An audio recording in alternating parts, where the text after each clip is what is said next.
Discuss کریں وہ سیدہ سلیم بنت ملحان ہے۔ سیدہ سلیم کا نام سہلہ ہے، بعد نے انیفہ اور بعد نے رفیفہ کے نام سے ان کا ذکر کتابوں میں کیا ہے۔ ان کی شادی مالک بن نضر کے ساتھ ہوئی اور اس سے حضرت انس اور برا پیدا ہوئے، یہ 2 بیٹے تھے ان کے۔ یہ بڑے فضائل اور منصب والی خاتون تھی، حسین و جمیل تھیں، ذہین تھیں، اور ایک دفعہ ان کا خاوند تجارت کے غرض سے دوسرے ملک گیا ہوا تھا اور اس کی غیر حاضری میں انہوں نے اسلام قبول کر لیا۔ جب وہ تجارتی سفر سے واپس آیا، اسے معلوم ہوا کہ بیوی نے اسلام قبول کر لیا ہے، تو اس نے اپنی بیوی سے کہا کیا تم بے دین ہو گئی ہو؟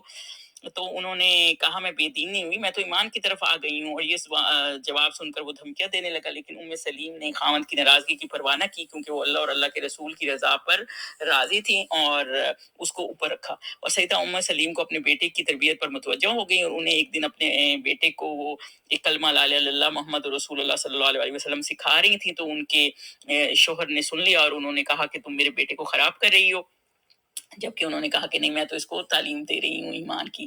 سیدہ سلیم اور اس کے خامند کے درمیان اختلافات روز بروز بڑھتے ہی چلے گئے۔ اس نے تنگ آ کر اپنی بیوی کو دھمکیاں دینی شروع کر دی کہ اگر یہی صورتحال رہی تو میں تم لوگوں کو چھوڑ دوں گا۔ جب مالک بن نذیر کو یقین ہو گیا کہ میری بیوی میری بات نہیں مانے گی، تو وہ ناراض ہو گیا اور گھر سے نکل گیا، اور اپنی دھن میں جا رہا تھا کہ راستے میں دشمن نے اس کے ساتھ کے سامنے آ گیا کوئی دشمن، اور اس نے اسے دیکھتے ہی قتل کر دیا اور وہ فوت ہو گیا۔ اس طرح سیدہ سلیم اکیلی رہ گئیں بچوں کے ساتھ، تو انہوں نے اپنی پوری توجہ انس کے عمدہ تعلیم پر دینی شروع کر دی، انہوں نے آیات یاد کرانی شروع کر دی۔ جب رسول اللہ صلی اللہ علیہ وسلم نے سیدہ سلیم کی خواہش کے مطابق اس کو بیٹے کو اپنی خدمت کے لیے قبول کر لیا، جب وہ چاہ رہی تھی کہ یہ حضور صلی اللہ علیہ وسلم کے پاس رہے۔ اور ایک اور صحابی ابو طلحہ بن انصاری تھے، جو بہت چاہتے تھے کہ سیدہ سلیم کے ساتھ شادی کر دیں، کیونکہ ان کا خیال تھا کہ اس کے مالدار ہونے کی بنا پر، کیونکہ وہ اچھے مالدار آدمی تھے، سلیم ان کے ساتھ بآسانی شادی کے لیے راضی ہو جائیں گی۔ لیکن جب انہوں نے پیشکش کی شادی کی، تو سیدہ سلیم نے فرمایا آپ جیسے شخص کو مسترد تو نہیں کیا جاتا، لیکن صورتحال یہ ہے کہ آپ مشرک ہیں اور میرے لیے مناسب نہیں ہے کسی مشرک سے شادی کروں۔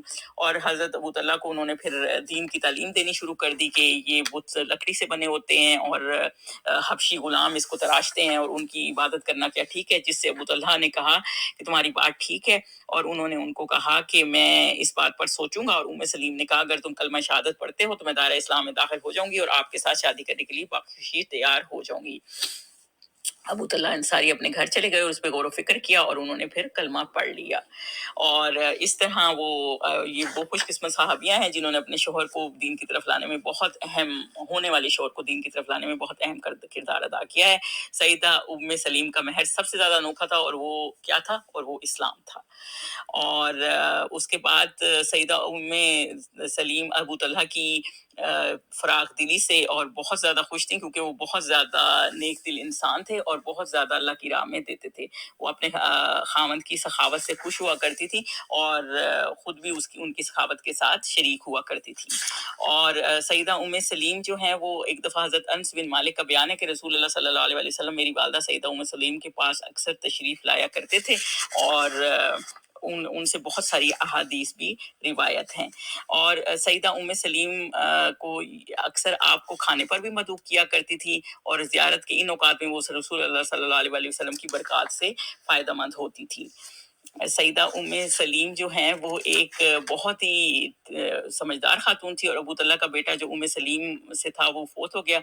سلیم نے اپنے گھر والوں سے کہا کہ تم ابو طلحہ کو بیٹے کی وفات کے بارے میں نہ بتانا، کیونکہ وہ باہر گئے ہوئے تھے اور بہت سفر سے آ رہے تھے، تو میں ان کو خود بتاؤں گی۔ جب ابو طلحہ گھر آئے تو سلیم نے ان کی خدمت میں شام کو کھانا پیش کیا اور اچھے سے ان کو آرام کرنے دیا۔ جب وہ آرام کر چکے اور خوش ہو گئے، تو حضرت ابو طلحہ کو انہوں نے سلیم نے کہا کہ آپ کا کیا خیال ہے اگر کچھ لوگوں نے کوئی چیز ضمانت کے طور پر رکھی ہو اور پھر وہ چیز کو واپس لینے کا مطالبہ کر دیں، تو کیا وہ ان کو واپس دے دینی چاہیے چیز؟